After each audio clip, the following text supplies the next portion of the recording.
सब साधनों का सुंदर फल महापुरुषों ने वर्णन किया है। स्मृति एतावान योग आदिष्टो मच्छिष्य शनकादि भी क्या सर्वतो मन आकृष्य मय्याधाविष्यते यथा। प्रभु श्री कृष्णचंद्र जी कहते हैं, हमने अपने शिष्य शनकादिकों को उपदेश किया है कि योग का सबसे बड़ा स्वरूप क्या है। सब जगह से अपनी चित्तवृत्ति को खींचकर मेरी स्मृति में लगा देना।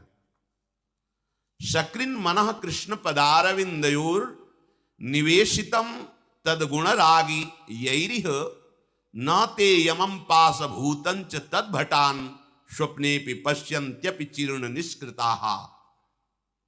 इह संसारे यही पुरुषै तद्गुण रागितस्य भगवतः श्री कृष्णस्य गुणेषु रागोनुरागोस्ति अस्य वेत्ति गुणानुराग मनः अंतःकरणं सकृत कृष्ण पदारविंदयोः एक बारमपि श्री कृष्ण भगवतो वासुदेवस्य पादारविंदयोः चरण कमलयोः निवेशितम परमार्थतः। इसलिए चाहे जिस मार्ग का पथिक हो, चाहे गुरु रूप से हो, चाहे भगवान रूप से हो, वो आश्रय लेता ही है।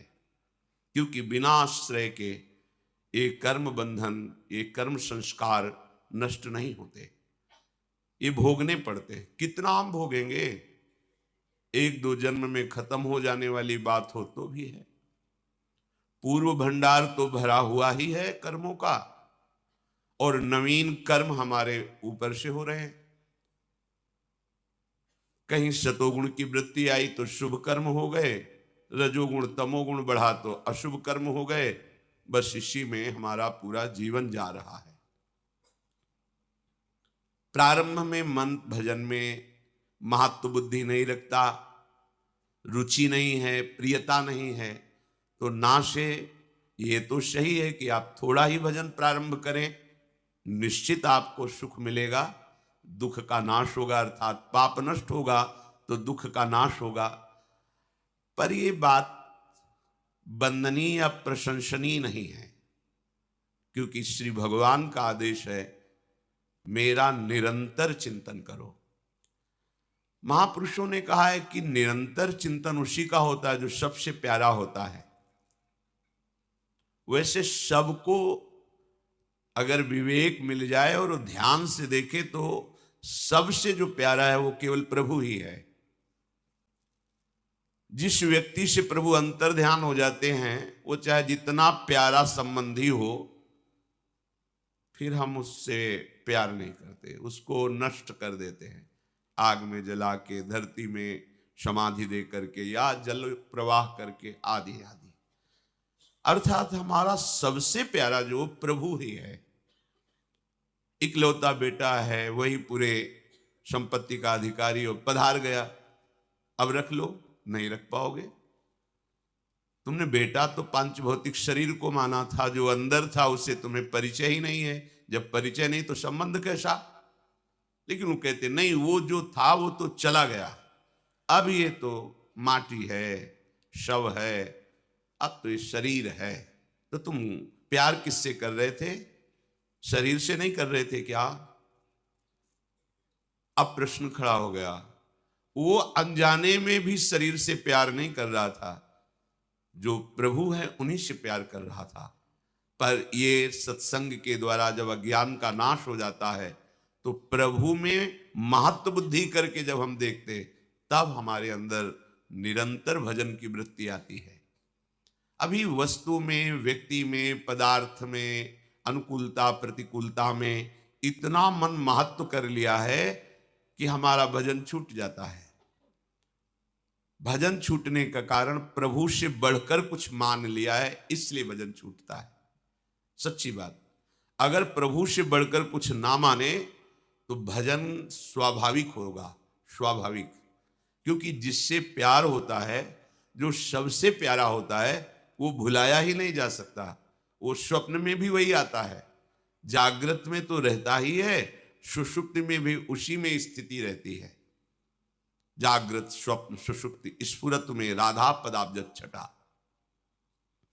निरंतर स्मृति उसी की होगी जो सबसे प्यारा है। भूल से हमने यहां सबसे प्यारा अपने शरीर को मान लिया, भूल से हमने यहां सबसे प्यारा दूसरे के शरीर को मान लिया, सबसे प्यारा पद मान लिया, सबसे प्यारा रुपया मान लिया, भोग मान लिया। ये सत्संग साधना भूल मिटाने के लिए है। सच्ची मानिए, कुछ नया प्राप्त नहीं करना है, जो आपको प्राप्त है उसी का अनुभव होता है।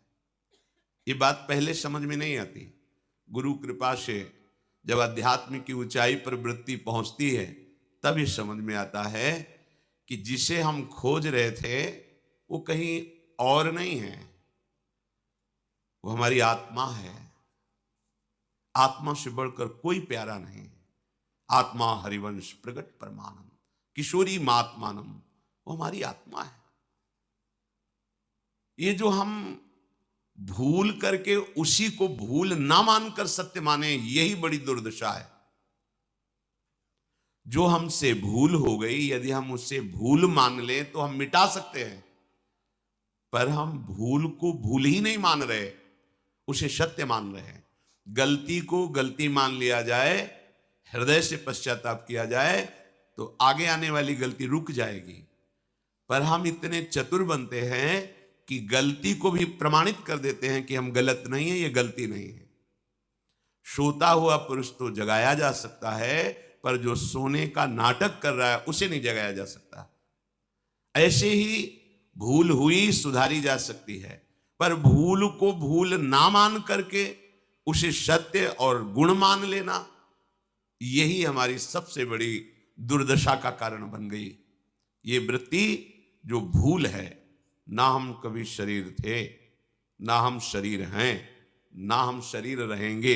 पकड़ के देख लो, पकड़े हो शरीर को, कहां गई बाल्यावस्था रोक लेते, कहां गई यौवन अवस्था रोक लेते, अब आ रही मृत्यु अवस्था रोक लेना भला। तुम्हारे बस में है, तुम्हारा शरीर कुछ समय के लिए नष्ट हो जाएगा, तो भूल मिटा लो पहले से।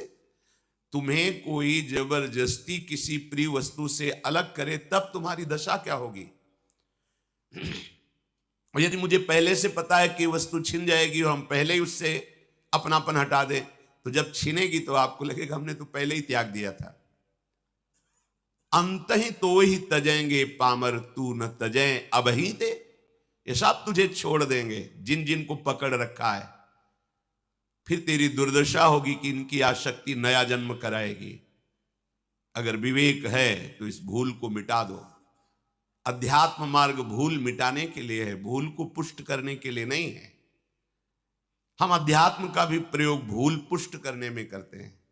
शरीर स्वस्थ रहे, खूब भोग भोगूं, जो चाहूं वो प्राप्त हो जाए, ये भूल है। सच्ची मानिए, बड़ी भूल है।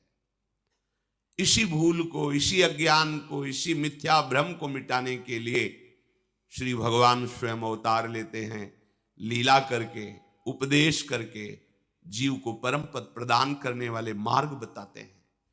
इसी रूप में भगवान सदगुरुदेव का रूप धारण करते हैं।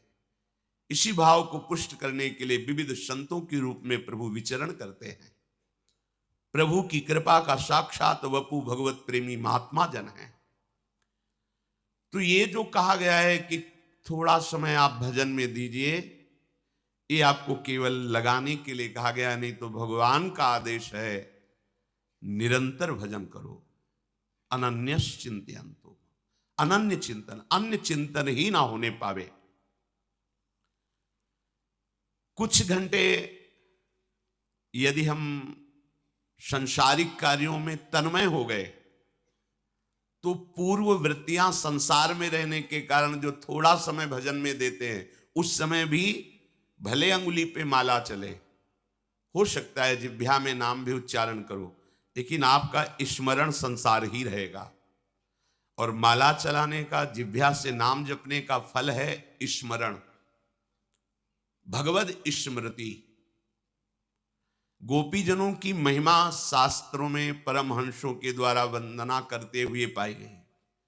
बड़े बड़े सुखदेव जी जैसे परमहंस गोपी चरण वंदना, उनकी महिमा का गान किया। क्यों? क्योंकि उनकी बाह्य क्रियाएं भले सांसारिक दिखाई देती हो, लेकिन उनका चिंतन सांसारिक नहीं है। बाह्य क्रियाओं में जैसे या दोहने अवहनने मथनोपलेप प्रेंखेंखनार्भरुदितो क्षण मार्जनादौ गायन्ति चैनमनुरक्त धियोऽश्रुकण्ठ्यो धन्या ब्रजस्त्रिय उरुक्रम चितयाना। धन्य है ये ब्रजवासी युवती जन, गोपी जन। ध्यान दीजिए, इनकी क्रियाएं व्यवहारिक दिखाई दे रही। क्या? ये गाय दूह रही है, लेकिन श्री कृष्ण समाये हैं इनके मन में, इनके नेत्रों में। आज इतना मीठा दूध निकले, सुंदर दही जमे, उसका बहुत ही कोमल मक्खन बने, और मेरे लालजू, मेरे कृष्णचंद्रजू आए, और मैं जैसी भावना करती हूं वैसे ही माखन पावें।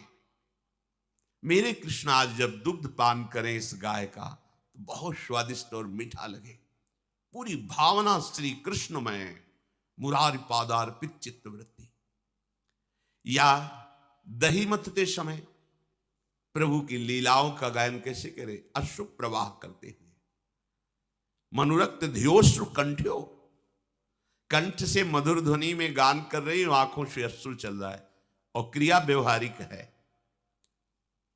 घर को बुहारते समय, सोहनी झाड़ू लगाते समय, लीपते समय, बालकों को दुलार करते समय, या जो भी क्रियाएं, रसोई अमोनिया करते समय, धान कूटते समय, वो परम पवित्र प्रभु श्री कृष्ण में अपने चित्त को जोड़े हुए रहती है। श्री कृष्ण स्मृति में तन्मय रहती। देखो क्रियाएं क्या हैं और हमारी स्थिति क्या है। अगर हम ठाकुर सेवा भी कर रहे हैं, प्रगट में क्रिया भागवतिक है, तो हमारा चिंतन कहां हो रहा है, स्मृति किसकी हो रही, ये बात देख रही है।